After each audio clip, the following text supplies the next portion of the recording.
ആലങ്കാരികമായ പദങ്ങൾ ഉപയോഗിച്ചുകൊണ്ടുള്ള മുദ്രാവാക്യങ്ങളോ ഏതെങ്കിലും ഒരു സ്ഥാനത്തെ കുറിക്കുന്ന വിളിപ്പേരുകളോ എനിക്ക് ആവശ്യമില്ല എന്ന് ഉറക്കെ പ്രഖ്യാപിക്കാൻ ആർജവം കാണിച്ചിട്ടുള്ള അജിത് കുമാർ കേന്ദ്ര കഥാപാത്രത്തെ അവതരിപ്പിക്കുന്ന ഏറ്റവും പുതിയ സിനിമ വിടാമുയർച്ചി തിയേറ്ററിൽ പോയി കണ്ടു. അതിനെക്കുറിച്ചാണ് നമുക്ക് സംസാരിക്കാനുള്ളത്.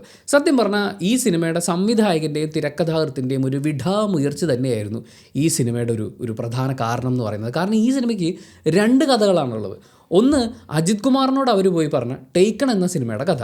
രണ്ട്, അർജുൻ സർജയോട് അവർ പോയി പറഞ്ഞ ജോക്കറിൻ്റെയും ഹാർലി ക്വിന്നിൻ്റെയും കഥ. ഇത് രണ്ട് ഷൂട്ട് ചെയ്ത് വെച്ചിട്ട് കുറ്റിപ്പുല്ല് മാത്രമുള്ള മരുഭൂമിയുടെ നടുക്ക് കൂടി പോകുന്ന ഹൈവേയിൽ തലങ്ങും വിലങ്ങും വണ്ടി ഓടിപ്പിച്ച് അത് ഷൂട്ട് ചെയ്തും കൂടി നമ്മളെ കാണിപ്പിച്ച് ക്ഷീണിപ്പിക്കുന്ന ഒരു സിനിമയായിട്ടാണ് എനിക്ക് വിടാമുയർച്ചി അനുഭവപ്പെട്ടത്. തിയേറ്ററിലിരിക്കുമ്പോൾ എൻ്റെ ഒരു ശാരീരികാവസ്ഥ കൂടി പരിഗണിച്ചുകൊണ്ട് സിനിമയുടെ പേര് മാറ്റി പറയുകയാണെങ്കിൽ ഇതൊരു കോട്ടുവാ മുയർച്ചയായിട്ടാണ് എനിക്ക് അനുഭവപ്പെട്ടത്. ആ തിയേറ്ററിലെ CCTV ഫൂട്ടേജൊക്കെ അവരെടുത്ത് നോക്കിക്കഴിഞ്ഞാൽ എനിക്ക് അപഭാരമാണ്. ബൈ ദ വേ, ഒരു കുഞ്ഞ് ഇൻഫർമേഷൻ പറഞ്ഞോട്ടെ. നമ്മൾ തിയേറ്ററിൽ കയറിയിരുന്ന് ആ സീറ്റിലിരുന്ന് ചെയ്യുന്ന സകലമാന കാര്യങ്ങളും തിയേറ്ററിൽ ഇരുട്ടാണെങ്കിലും ആളും ഐഡൻറ്റിറ്റിയും കൃത്യമായി മനസ്സിലാവുന്ന രീതിയിൽ ആൾക്കാരെ കാണാൻ പറ്റുന്ന CCTV ക്യാമറകൾ അതിനകത്തുണ്ട്. ഞാൻ ഈ സിനിമയ്ക്ക് കയറുന്ന സമയത്ത് എൻ്റെ തൊട്ടടുത്ത് തമിഴ്നാട്ടുകാരായ 3 ചെറുപ്പക്കാരുണ്ടായിരുന്നു. തിയേറ്ററിൽ അവിടെ ഇവിടെ ഇഷ്ടംപോലെ ആൾക്കാരുണ്ടായിരുന്നു. അപ്പോൾ ഇവന്മാർ 3 പേരിൽ എൻ്റെ അടുത്തിരിക്കുന്നവന് വിസിലടിക്കാൻ മുട്ടിയിട്ട് വയ്യ. അവൻ പ്രാർത്ഥിക്കുന്നൊക്കെ ഉണ്ടായിരുന്നു. കടവുളെ ഈ പടം നല്ല വരണേ എന്നൊക്കെ പറഞ്ഞിട്ട്, അല്ലെങ്കിൽ മുൻ പടങ്ങൾ പോലെ അവരെന്നൊക്കെ പറഞ്ഞ് ഇവൻ പ്രാർത്ഥിക്കുന്നുണ്ടായിരുന്നു.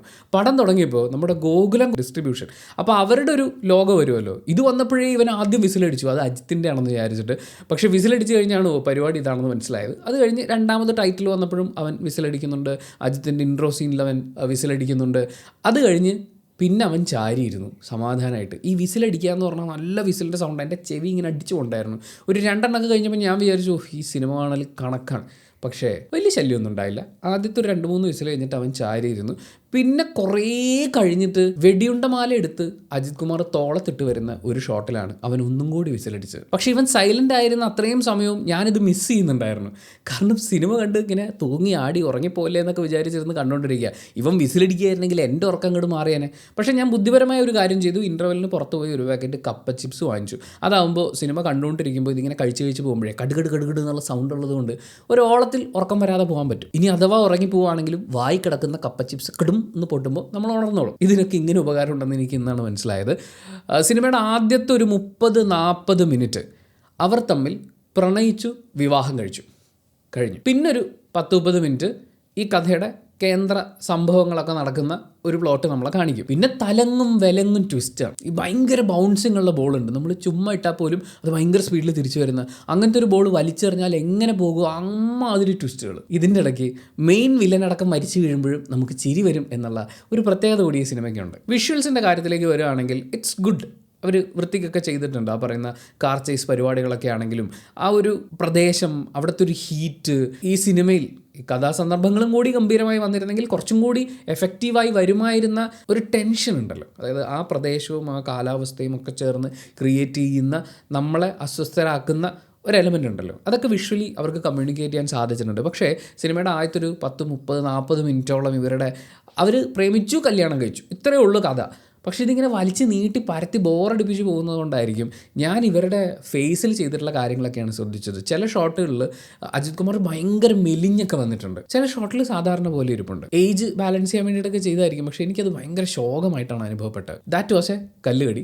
മ്യൂസിക്കിലേക്ക് വരുമ്പോഴും ഒരു അനിരുദ്ധ് തീപ്പൊരി നമുക്ക് ഇതിനകത്ത് കാണാൻ പറ്റില്ലെങ്കിലും കോട്ടുവാ മുയർച്ചിയിലേക്ക് നമ്മളെ കൊണ്ടുപോകാതിരിക്കാനുള്ള അത്യാവശ്യം പണിയൊക്കെ അതിനകത്ത് നടന്നിട്ടുണ്ട്. പിന്നെ ഇതിൻ്റെ ടോട്ടൽ സൗണ്ട് പരിപാടികളൊക്കെ എനിക്ക് വളരെ ഇഷ്ടപ്പെട്ടു. നല്ല പഞ്ചായിട്ട് അവർ മിക്സ് ചെയ്തിട്ടുണ്ടെന്ന് എനിക്ക് ഫീൽ ചെയ്തു. ഞാൻ പറഞ്ഞില്ലേ, ടെക്നിക്കലി നമ്മളിതിൻ്റെ വിഷ്വൽസ് അവർ എടുത്തു വെച്ചിരിക്കുന്നതാണെങ്കിലും VFX മാറ്റി നിർത്തിയിട്ട് മറ്റ് വിഷ്വൽ പരിപാടികളൊക്കെ അവർ ചെയ്തു വെച്ചിരിക്കുന്നതാണെങ്കിലും ഇതിൻ്റെ ഒരു സൗണ്ട് എലമെൻ്റൊക്കെ നമ്മൾ നോക്കുകയാണെങ്കിലും കുറച്ചും കൂടി ബെറ്റർ ആയിട്ടുള്ളൊരു കഥയും നല്ല എക്സിക്യൂഷനൊക്കെ ഉണ്ടായിരുന്നെങ്കിൽ പടം അടിപൊളിയായേനെ. പിന്നെ പ്രകടനങ്ങളിലേക്ക് വരുമ്പോൾ as usual Ajith Kumar, Trisha, Arjun സർജ, Regina Cassandra ഇവരൊക്കെ ചെയ്തിട്ടുള്ളത് എന്തൊക്കെയാണോ മുൻ സിനിമകളിൽ അതൊക്കെ തന്നെ ആവർത്തിക്കുന്നതായിട്ട് നമുക്ക് കാണാൻ പറ്റും. റെജീന എനിക്ക് കുറച്ചും കൂടി എന്തൊക്കെയോ ലേയേഴ്സ് എക്സ്പ്രസ് ചെയ്യാൻ ശ്രമിക്കുന്ന പോലെ എനിക്ക് ഫീൽ ചെയ്തിട്ടുണ്ടായിരുന്നു. ബാക്കി എല്ലാവരും അവർ ഇതിനു മുമ്പ് എന്തൊക്കെയാണോ ചെയ്തിട്ടുള്ളത് അതൊക്കെ തന്നെ ചെയ്തിട്ടുള്ളൂ, അല്ലാതെ പുതിയതായിട്ട് ഒരു പരിപാടിയും പിടിച്ചിട്ടില്ല.